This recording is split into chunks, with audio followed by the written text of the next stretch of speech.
Televidentes, el programa Hablamos Derecho, el programa de la Universidad San Gregorio de Portoviejo, nuevamente con ustedes.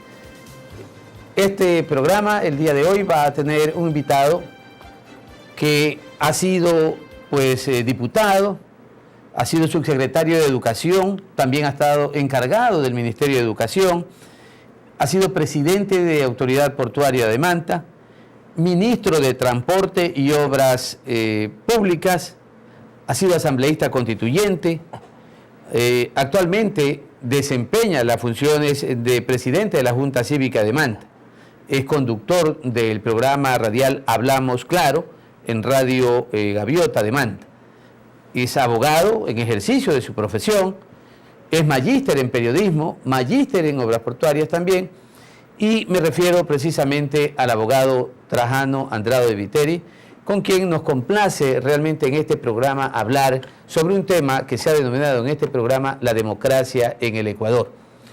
Para ello nos acompaña, además, y como siempre, nuestro compañero Alberto Vélez, profesor también de la carrera de Derecho, con quien conducimos este programa. Alberto, bienvenido, y luego a nuestro invitado también su bienvenida.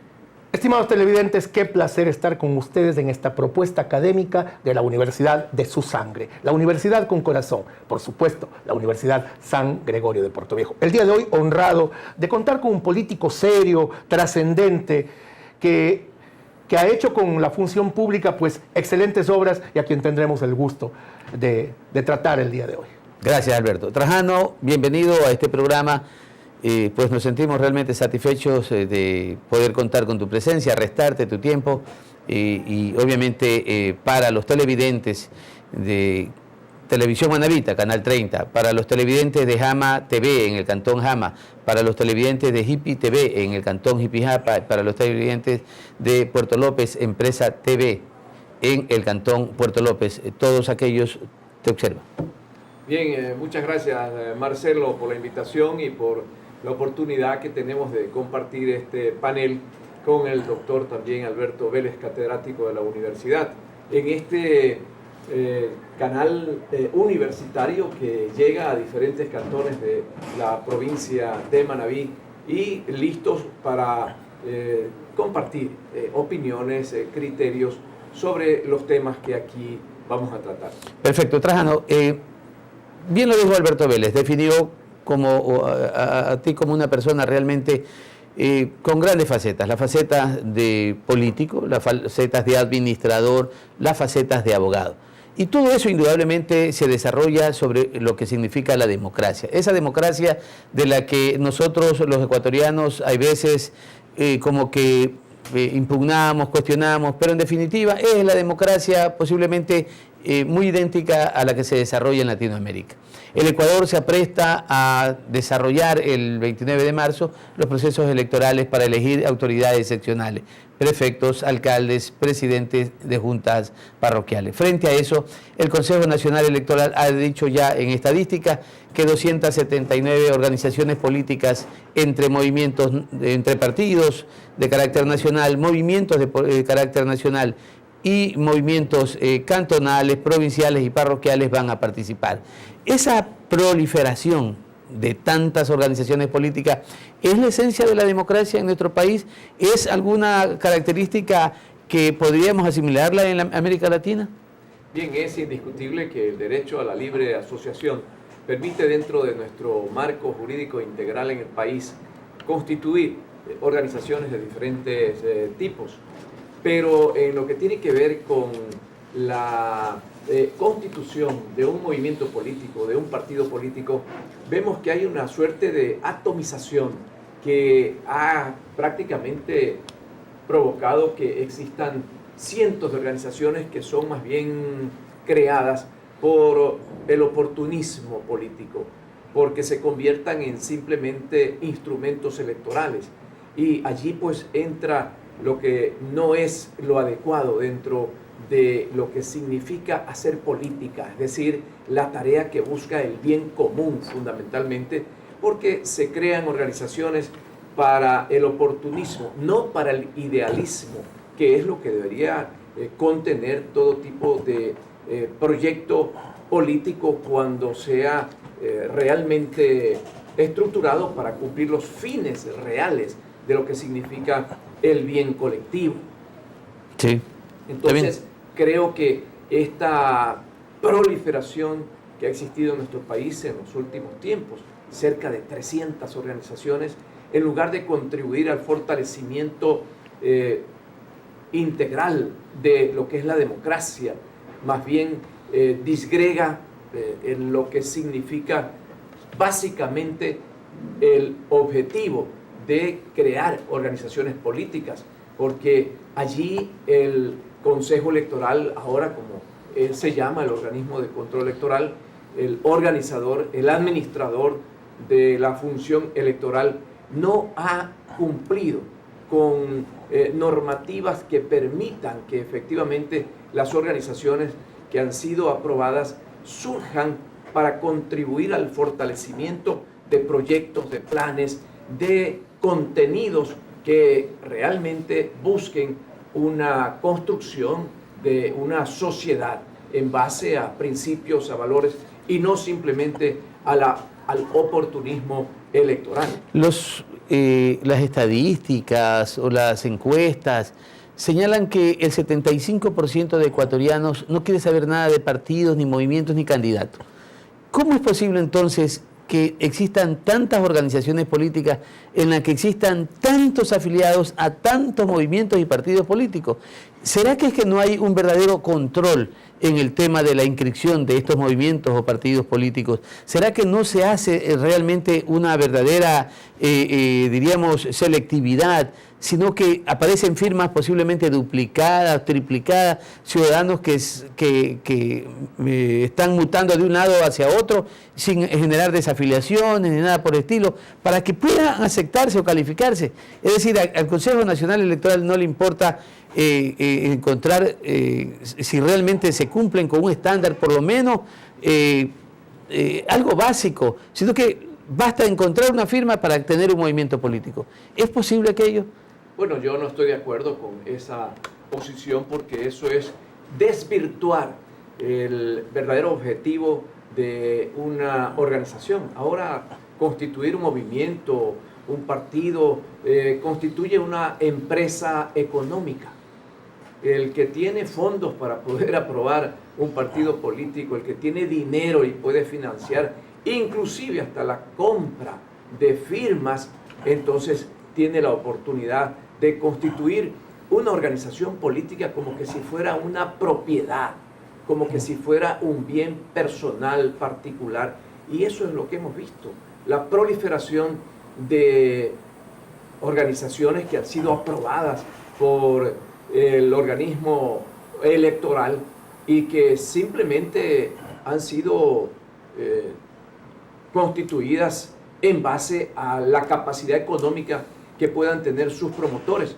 No han existido campañas de recolección de firmas, no se ha visto que hay una verdadera promoción de los principios ideales que impulsan a esos movimientos que son o nacionales o provinciales o locales.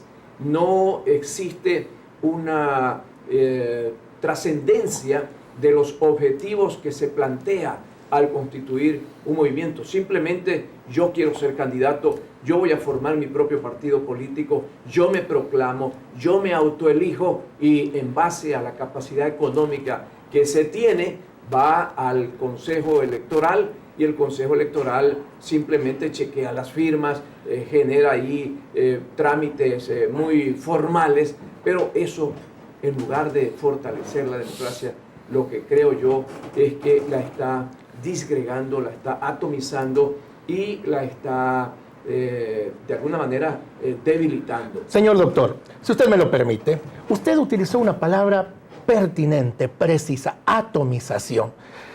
Estos casi 300 organizaciones políticas, ¿será que tienen bases programáticas? ¿Será que tienen ideología? ¿Será que tienen una plataforma axiológica lo suficientemente robusta para estar allí? ¿O será por el contrario que estamos llegando a que cualquiera que simplemente tiene la voluntad y el dinero, como usted bien lo dijo, de formar una pequeña fuerza política, sea esta cantonal, sea esta incluso parroquial. Mire usted, a ese nivel de atomización hemos llegado, pues lo hace y estamos acabando con el verdadero sentido de la política. Y me permito citar justo un editorial del día de ayer en El Comercio que dice, mire usted, señor doctor, cuánto coincide con usted. Una sociedad que multiplica las organizaciones en torno a intereses particulares es una sociedad despolitizada.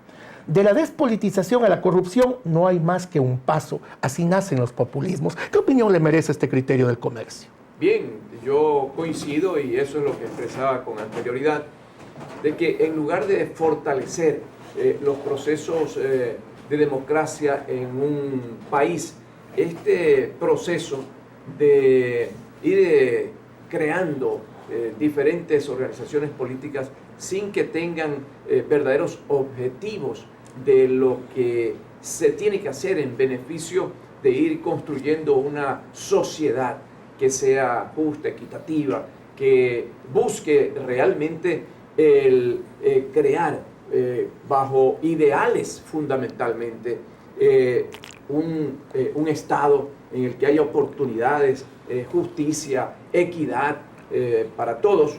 Lo que se alienta hasta cierto punto es que estos partidos, movimientos se conviertan en instrumentos que simplemente se crean como empresas electorales, empresas electorales para impulsar a tal o cual propietario de esas organizaciones que son los que han puesto el dinero para que puedan constituirse. Entonces, doctor, eso definitivamente es muy negativo. A este tenor, ¿qué cambios cree usted que debería tener el Código de la Democracia para precisamente evitar este proceso de atomización y de despolitización consciente que estamos sufriendo? Bueno, yo creo que el Código de la Democracia debe de tener requisitos muy claros, precisos, no solamente en la parte formal, sino justo en lo que son las propuestas que plantean. Si un partido nacional es aprobado, no solamente es cuestión de contarle las firmas, sino de poner bases fundamentales de lo que debe ser un plan programático y no simplemente tenerlo como el cumplimiento de un formalismo para que sea aprobado el partido. Si es un partido nacional, debería tener un plan coherente, claro, una propuesta de desarrollo para el país en forma integral. Y si es provincial, también, ¿dónde está el plan de desarrollo provincial? ¿Cuáles son los objetivos por los que se va a formar esta organización? ¿Cómo va a proteger también los derechos de los ciudadanos que forman parte de una organización y que no solamente sean tomados en cuenta para épocas electorales, sino que se convierta en verdaderas instituciones que permanentemente estén trabajando por construir una sociedad más justa? El hecho de que de alguna forma también a nivel cantonal se aprueben proyectos, organizaciones políticas, igual, plantearle que no solamente sea el número de votos lo que les haga aprobarlos, sino fundamentalmente dónde están las soluciones. El número de afiliados o adherentes, diríamos, ¿no? No el número de votos, el número de afiliados. El número de afiliados, de adherentes. Entonces, desde ese punto de vista, creo que el Código de la Democracia debe entrar en un proceso de modernización. En el mundo entero ya las normas, las instituciones han generado experiencias exitosas en otros países y precisamente este tipo de vicios que en algún rato también se han presentado en otras sociedades han sido corregidas en base a experiencias que buscan básicamente no la cantidad, porque la cantidad en lo que tiene que ver con la estructuración y formación de organizaciones políticas no llega a generar calidad, que es lo que fundamentalmente requiere diríamos, el Estado, las administraciones públicas, los gobiernos requieren de ese tipo de calidad antes que de cantidades, ¿no? Entonces vamos a ir a unos anuncios institucionales y regresamos nuevamente con nuestro invitado para hablar precisamente en este otro segmento sobre lo que significa la democracia. Volvemos enseguida.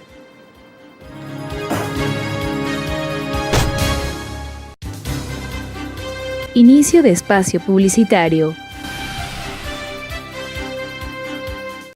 En nuestra universidad nos formamos no solo académicamente, también nos formamos con valores y principios éticos. La honestidad es parte de nuestra vida cotidiana. Te invito a practicar y cultivar los valores. Yo me comprometo. La tolerancia es un valor moral que implica el respeto íntegro hacia el otro, hacia sus ideas, prácticas o creencias, independientemente de que choquen o sean diferentes de las nuestras. Seamos tolerantes con los demás. Yo me comprometo. La igualdad es el valor que nos permite ser reconocidos como iguales ante la ley y disfrutar de todos los demás derechos otorgados de manera incondicional, es decir, sin discriminación, raza o creencia.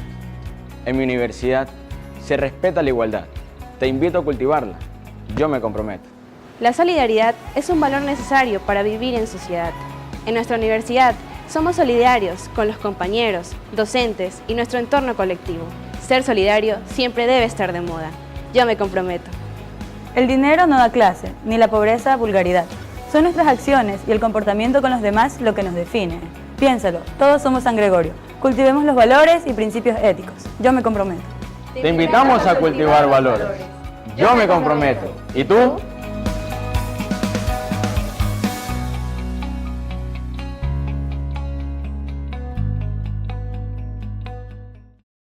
¿Ya sabes lo que vas a estudiar en la universidad? No sé.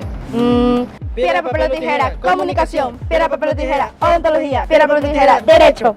No juegues con tu futuro. La Universidad San Gregorio de Portoviejo te da una orientación adecuada y las mejores ofertas académicas. Odontología, educación inicial, derecho, comunicación, computación, arquitectura. Diseño gráfico, gestión empresarial, marketing, contabilidad y auditoría, turismo, finanzas y relaciones comerciales. Además, ofertas de maestrías en Internacional en Turismo, Diseño, Seguridad y Salud Ocupacional. Ahora estoy seguro dónde y lo que quiero estudiar. En la Universidad San Gregorio de Portoviejo.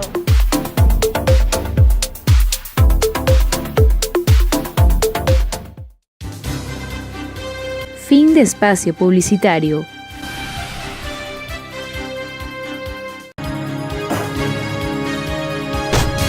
Volvemos en el segundo segmento del programa Hablamos Derecho, este programa de la Universidad San Gregorio de Portoviejo y de su carrera de Derecho.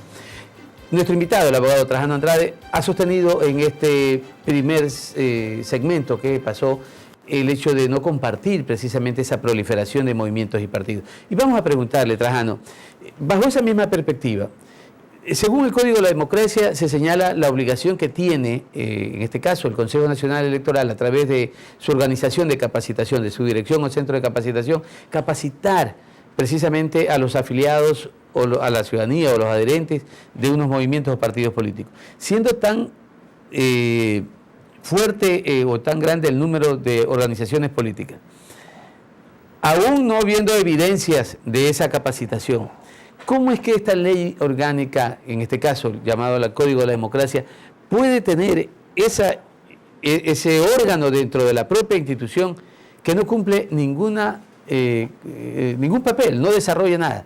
Pudiera señalarse que la crisis económica tal vez no le da recursos, pero ¿para qué tener aquello? En contraste también con tantas organizaciones políticas que no definen su posición ideológica, su posición dogmática. Es decir, todo esto realmente nos amerita reflexionar para que desde la academia, obviamente, porque para esto es este programa, mirar qué propuestas plantearle al Consejo Nacional Electoral para que no mantenga aquí demagogias que son de un calificativo que podríamos darle a estas organizaciones al interior de lo que significa el Consejo Nacional Electoral.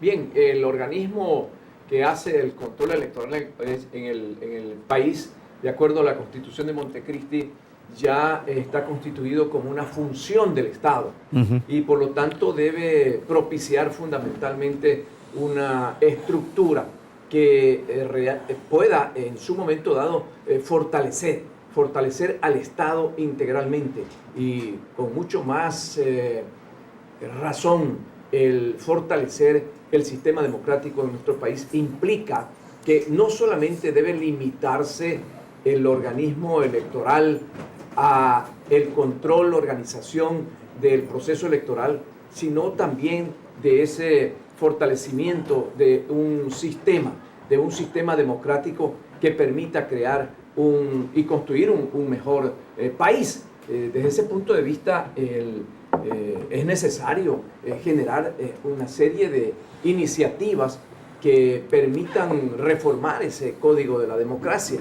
Y partiendo de un principio, Marcelo, el hacer política no puede seguir entendiéndose como la oportunidad para buscar objetivos personales o de grupos, para realmente crear proyectos económicos particulares, sino que hacer política significa servir a los demás. Desde ese punto de vista hay que eliminar esa corriente que ahora parece que está enquistada de que el objetivo político es de oportunismo y no de idealismo.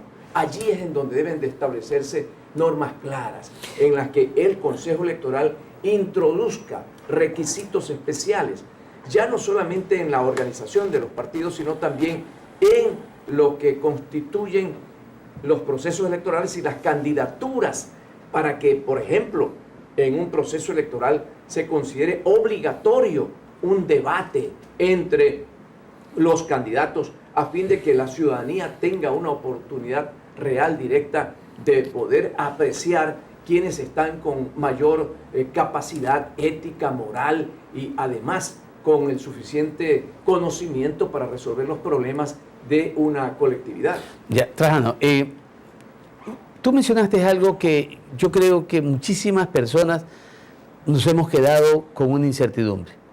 Han pasado 10 años desde que se creó la Constitución, que los ecuatorianos votaron mayoritariamente y se puso en vigencia. Yo fui de las personas que consideré que se rompía la tradición legal, constitucional, histórica, de romper una corriente mundial de la existencia de 3 funciones del Estado. Y precisamente en la respuesta a la pregunta anterior, tú mencionaste que el Consejo Nacional fue creada como una función del Estado. Sí, es correcto, además del Consejo de la función de transparencia y control social. Frente a ello, no hemos tenido la suerte, y lo digo con absoluta franqueza, porque fui opuesto muy, pero muy abiertamente a la posición ideológica del gobierno anterior. Pero nos queda una duda, Trajano. ¿Cuál fue la necesidad de elevar a función del Estado a lo que se llama, en este caso, la función del Consejo Nacional Electoral?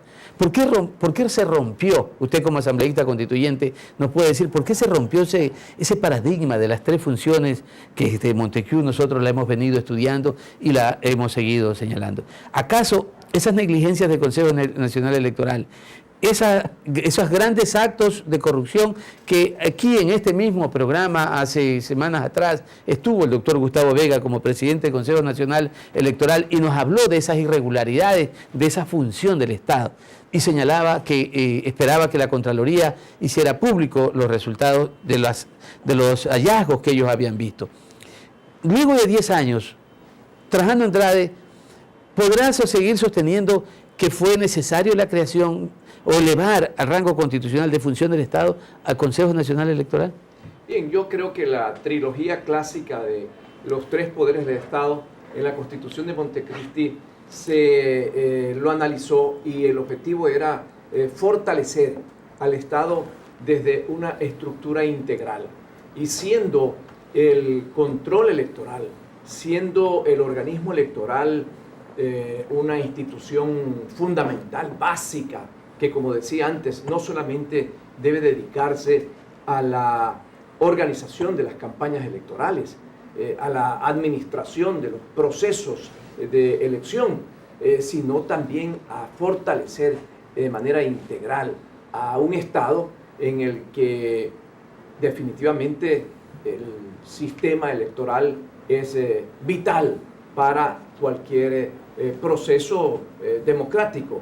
Y lo que se pensó es darle ese nivel de función del Estado para que al margen de las influencias que en un momento dado hicieron que decaiga el rol que cumplía en el país la función electoral, pudiera de manera técnica, de manera más concreta, imparcial, realizarlo. Pero desgraciadamente eso no se dio en la práctica. El Consejo Electoral se convirtió en un organismo que pasó a ser como dependiente de la función ejecutiva y se desnaturalizó el objetivo que se planteó en la Asamblea Constituyente. Todo es perfectible, todo lo que se planteaba en su momento dado apuntaba a eso. Desgraciadamente, en el camino se torcieron los objetivos y el Consejo Electoral, en lugar de convertirse en un organismo que podía manejar un proceso con imparcialidad, por primera vez en la historia vimos que estaba constituido exclusivamente con una sola vertiente partidista. Y eso prácticamente... Esa innovación entonces, Trajano Andrade, hoy es parte de una necesidad de cambio. Yo creo que sí, porque... ¿Dejar las tres funciones del Estado sería lo adecuado? Los procesos son los que en un momento dado definen el mantener o no instituciones, el establecer o no reformas en el Estado.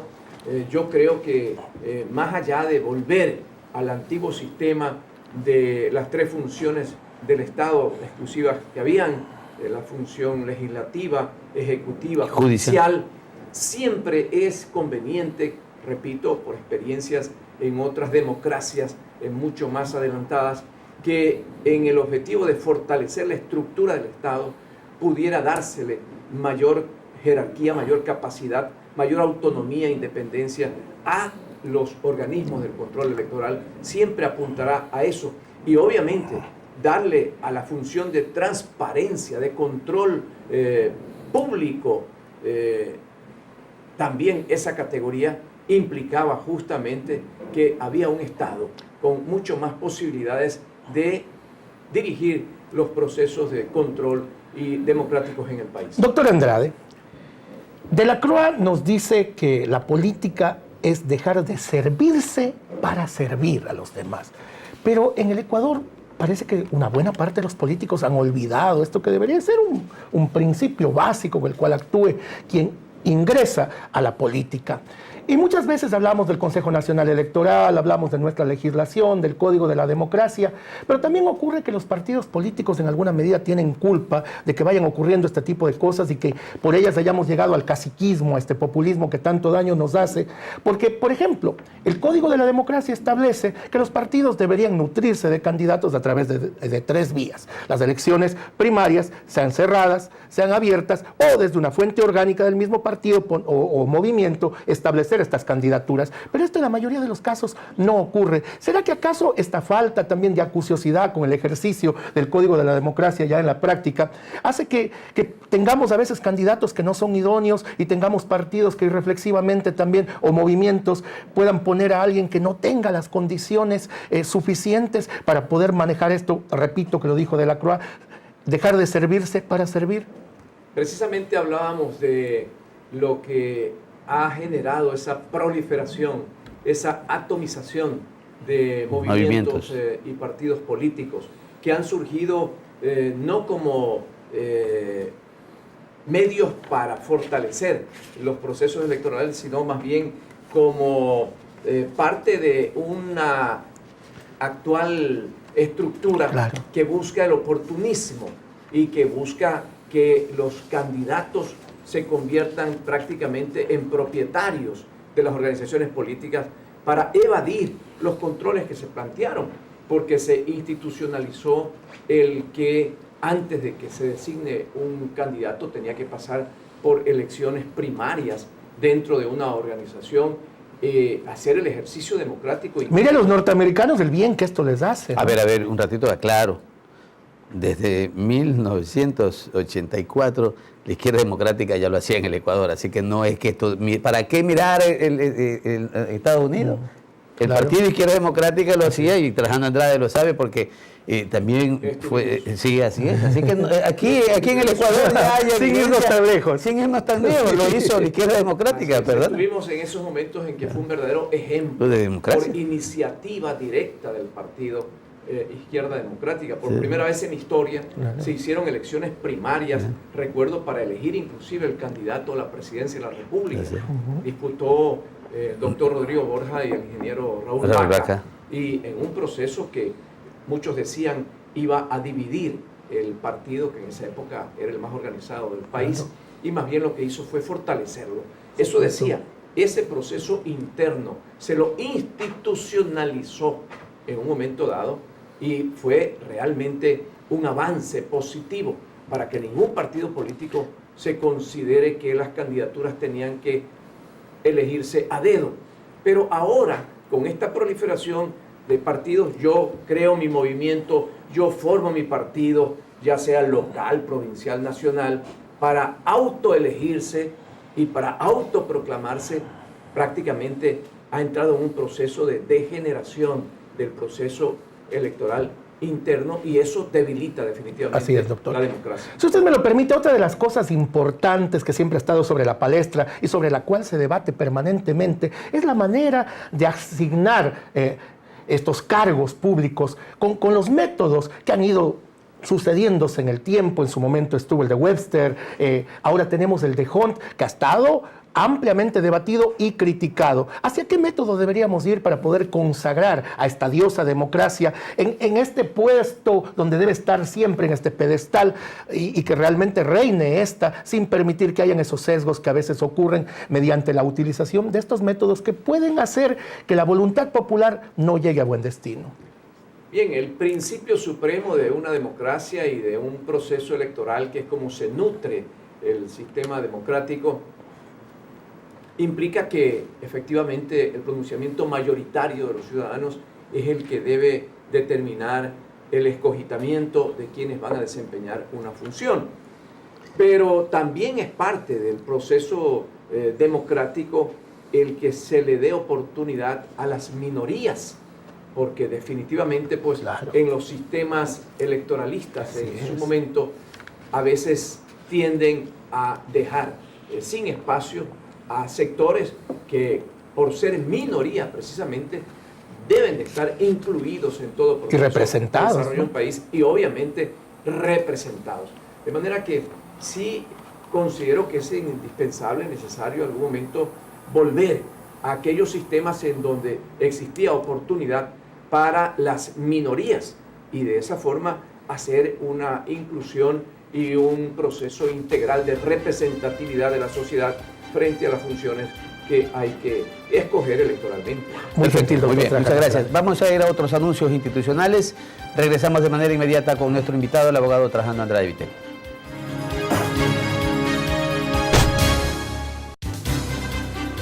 Inicio de espacio publicitario. Es una alegría poder compartir con ellos lo aprendido en el aula de clases. Luna, lunera, cascabelera. Ser licenciada en educación inicial es gratificante.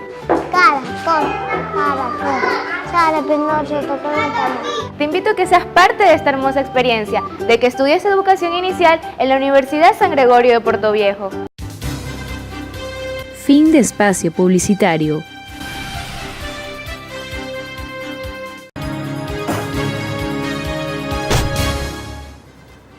Volvemos con nuestro invitado, con el abogado Trajano Andrade Viteri. Trajano, este programa, como se ha denominado su título, se llama La Democracia.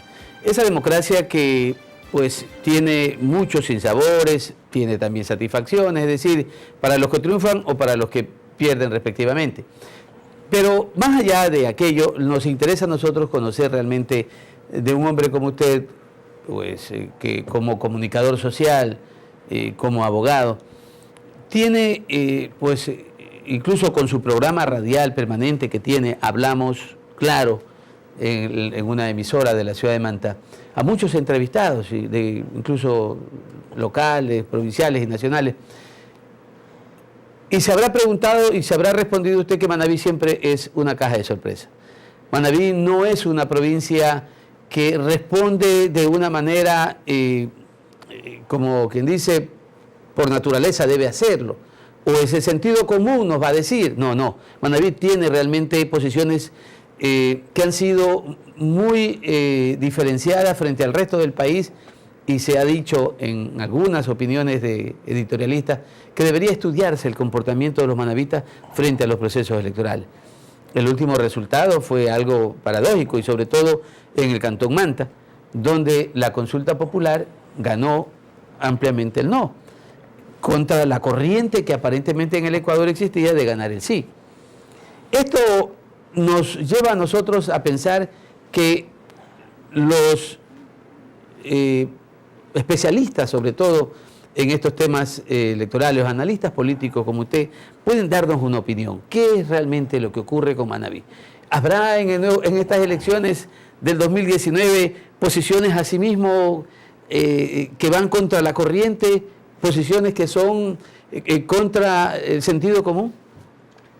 Bien, los manavitas tenemos una idiosincrasia propia, yo creo, a nivel de nuestro país. Somos una región con características muy especiales. Somos una provincia hospitalaria, sin lugar a dudas. Tenemos un alto sentido de la gratitud y del reconocimiento cuando en Manabí se realiza algún bien integral. Y también hay una característica de rebeldía, de reacción, cuando vemos que no se ha logrado conseguir objetivos que son de beneficio general colectivo.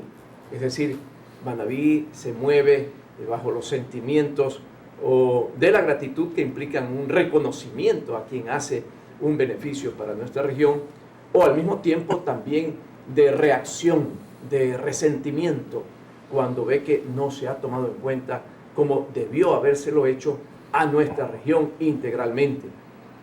Desde ese punto de vista, en la ciudad de Manta, de una u otra forma, hubo una deplorable atención al tema de la reconstrucción de todas las zonas afectadas por el terremoto, y se generó allí una reacción que fue más que una votación, diría yo, reflexiva, porque hubo preguntas en las que simplemente la gente no las leyó, ¿no? Que no tenían por qué haber votado por el no, pero simplemente fue un pronunciamiento de reacción, de rechazo frente a una estructura burocrática administrativa que no había dado señales de eficiencia en el manejo de los problemas que se presentaron en el terremoto, y fue casi que un rechazo precisamente a esa negligencia con la que actuaron los funcionarios responsables en cada una de las áreas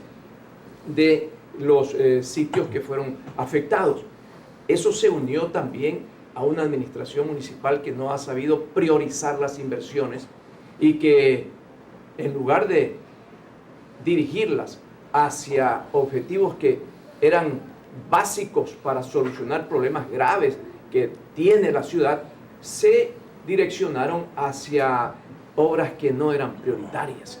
El tema de la reconstrucción de calles, de la famosa regeneración urbana, en donde se direccionaron decenas de millones de dólares, que bien podrían habérselo de alguna manera invertido parcialmente, pero hemos visto cómo en la ciudad de Manta, por ejemplo, se han invertido del crédito famoso del Banco Mundial de 100 millones de dólares, alrededor de 60 millones de dólares en reconstruir calles que en cierta manera ni siquiera fueron afectadas por el terremoto, dejando relegadas zonas amplias que fueron afectadas especialmente en la parroquia Tarqui, en la parroquia Los Esteros, en el sector también de algunos barrios como el barrio Jocay, barrio Miraflores, y se dejó a un lado una de las prioridades fundamentales que tiene la ciudad, que es la contaminación ambiental, y se han destinado fondos para iniciar un proceso de parches simplemente del sistema de alcantarillado sanitario.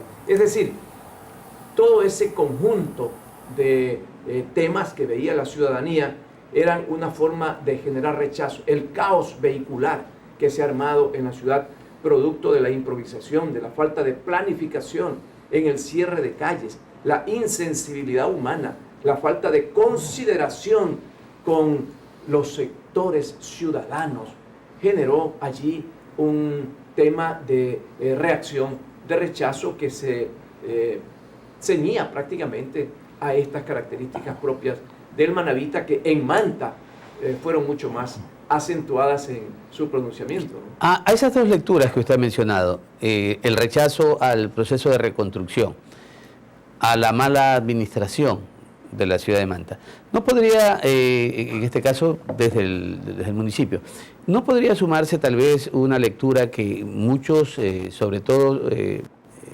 politólogos, analistas políticos, sostienen desde fuera de Manabí, de que sería también como un rechazo a la administración del Estado, en este caso del presidente actual, y la solidaridad y admiración al presidente o al expresidente de la República? Bueno, hay indiscutiblemente pues una especie de memoria, ¿no?, colectiva de lo que yo pretendía de alguna manera diferenciar. Esto es el hecho de que la gente reaccionó frente a un pasado en el que se generaban una serie de actividades que apuntaban a ir concretando obras, objetivos, frente a un espacio en el que prácticamente todo se detuvo y no hubo resultados, no hubo eficiencia, no hubo la preocupación real de buscar una solución a los problemas que se plantearon. Y esa imagen generó un rechazo que se pudo generalizar en la ciudad, pero definitivamente hay allí una imagen distorsionada de la actual administración pública y una especie de comparación. Y en esos sentidos, pues creo que hay allí una explicación de por qué hubo ese pronunciamiento. Gracias, Trajano. Hay varios cantones importantes de nuestra provincia. Esta, como ninguna, está dotada de ejes de acumulación de personas, de negocios, etcétera, que están a lo largo de la provincia, y eso es innegable. Pero hay dos polos importantísimos, el uno como capital, que es Puerto Viejo, y el otro como puerto, que es Manta, doctor. Y hablando de Manta, porque es su ciudad, Manta se ha sumido en el caos. Hay mucho que hacer en pesca, en turismo, en tránsito, en tratamiento de aguas residuales. La pregunta del día: ¿qué papel va a jugar Trajano Andrade en las elecciones del 2019 y qué piensa hacer frente a esta problemática enorme que está viviendo aquella ciudad? Bien, definitivamente hay sectores que han planteado una propuesta para la ciudad de Manta. Sectores que se organizaron a través de un frente de lucha ciudadana Manta para Todos, en el que convergen dirigentes barriales, dirigentes sociales, activistas institucionales, profesionales, jóvenes en general, varios colectivos que consideran que en este momento la ciudad de Manta tiene que identificar claramente cuáles son los problemas que hay que resolver desde lo prioritario, urgente, necesario, cuáles son los grandes objetivos que hay que impulsar como proyectos estratégicos que le permitan dar un desarrollo sostenido y sustentable a la ciudad, que generen oportunidades reales de una vida digna y que tengan posibilidad de alcanzar bienestar todos los mantenses. Y en ese sentido hemos asumido una responsabilidad que no la buscamos, que fue propuesta, que fue planteada y que luego de un proceso de reflexión tomamos una decisión. La ciudad de Manta tiene múltiples problemas que resolver, tiene grandes proyectos que impulsar, porque puede llegar a convertirse Manta en lo que siempre hemos dicho, en un verdadero motor del desarrollo, no solamente de la ciudad puerto, sino de nuestra región, de Manabí, e inclusive del país entero.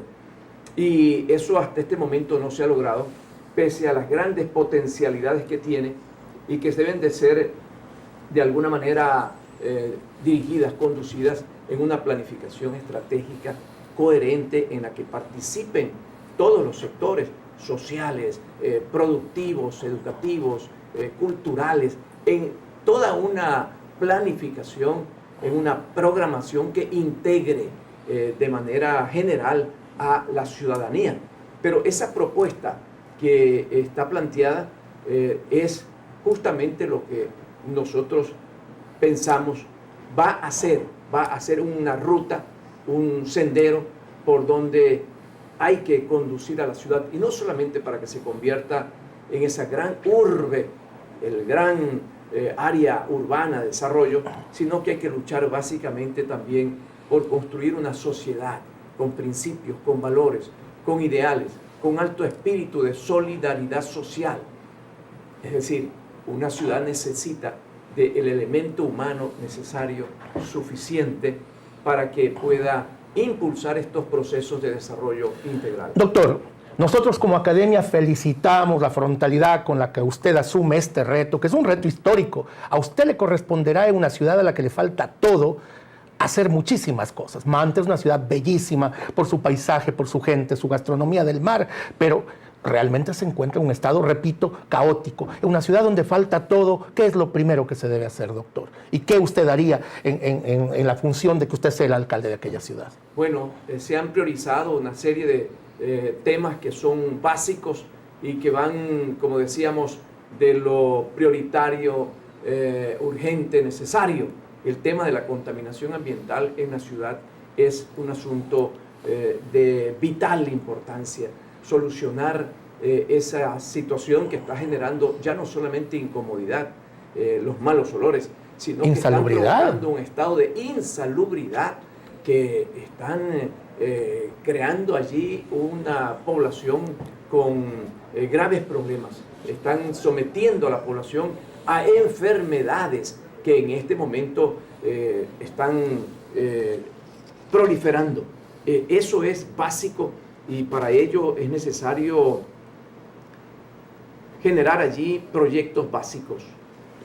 Estamos planteando que hay que reemplazar las lagunas de oxidación, que son el primer foco de contaminación que tiene la ciudad, con una gran planta de tratamiento de aguas servidas que permita aprovechar esas aguas para regar áreas verdes y eliminar definitivamente la evacuación de aguas servidas por los cauces de los mal llamados ríos.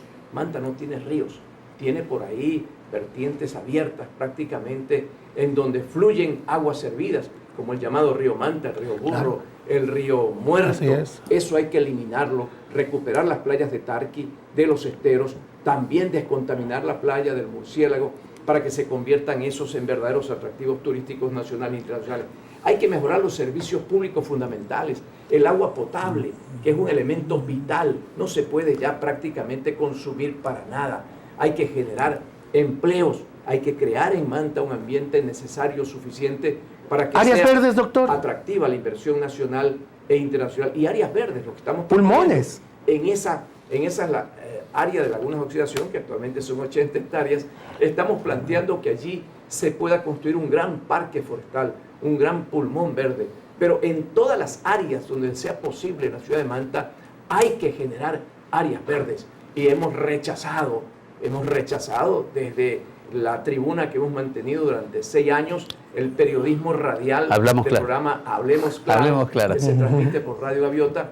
Por ejemplo, ese crimen ecológico que se cometió al haber talado más de 300 árboles para dar paso a una regeneración urbana que ha convertido la avenida 4 de noviembre en un desierto prácticamente de cemento. Esas políticas hay que cambiarlas para que se impulse un ambiente en donde los mantenses podamos vivir con dignidad, con seguridad. La seguridad pública es fundamental y en eso hay que trabajar porque significa preocuparse de cuidar a la población. No podemos simplemente por realizar grandes obras materiales dejar a un lado la seguridad, el bienestar, la salubridad, porque ahí estamos apuntando fundamentalmente al ser humano.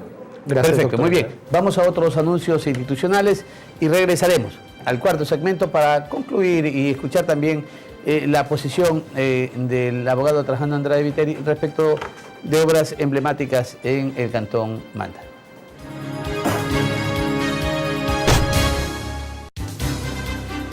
Inicio de espacio publicitario. El Departamento de Bienestar Universitario de la Universidad San Gregorio de Puerto Viejo te ofrece los servicios de orientación y acompañamiento, trabajo social, secretaría, servicio médico, odontológico, psicológico y de enfermería. Departamento de Bienestar Universitario, Universidad San Gregorio de Puerto Viejo. ¿Ya sabes lo que vas a estudiar en la universidad? No sé. Piedra, papel o tijera, comunicación. Piedra, papel o tijera, odontología. Piedra, papel o tijera, derecho. No juegues con tu futuro. La Universidad San Gregorio de Puerto Viejo te da una orientación adecuada y las mejores ofertas académicas. Odontología, educación inicial, derecho, comunicación, computación, arquitectura. Diseño gráfico, gestión empresarial, marketing, contabilidad y auditoría, turismo, finanzas y relaciones comerciales. Además, ofertas de maestrías en Internacional en Turismo, Diseño, Seguridad y Salud Ocupacional. Ahora estoy seguro dónde y lo que quiero estudiar. En la Universidad San Gregorio de Puerto Viejo.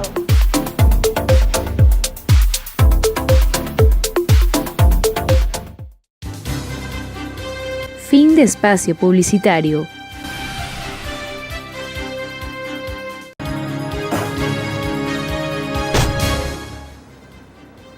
Volvemos a este último segmento con nuestro invitado, el abogado Trajano Andrade Viteri. Nos quedan muy pocos minutos, Trajano. Una visión.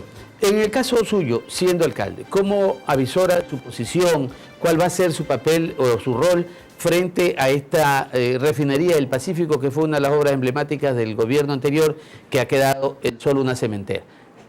Bien, es indiscutible que el complejo petroquímico que se planificó allí generó una esperanza de que pudieran derivarse de allí una serie de oportunidades de trabajo para mucha gente.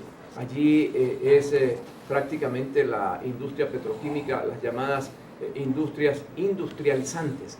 De eso se derivan múltiples proyectos que básicamente generarían trabajo, empleo. Pero ya se está convirtiendo eso en un cuento chino y definitivamente creo que los manavitas debemos ya plantear proyectos viables, reales, que permitan en esa área generar un proceso de desarrollo integral de toda la provincia. ¿Por qué no allí crear un gran parque industrial tecnológico internacional, centros de generación de energía eólica y solar?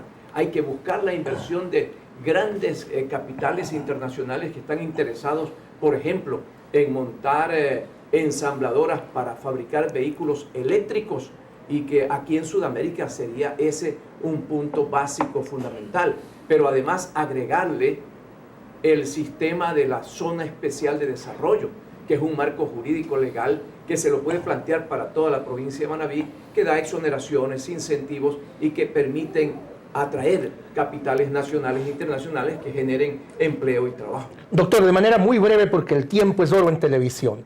En los cantones de nuestra provincia han permanecido un poco disgregados, especialmente este eje Puerto Viejo, Manta, Montecristi, que están separados por apenas la distancia que sería en Guayaquil ir de un extremo a otro de la ciudad, y que juntos hacen más de 600,000 habitantes, es decir, pasarían a ser la tercera ciudad del país.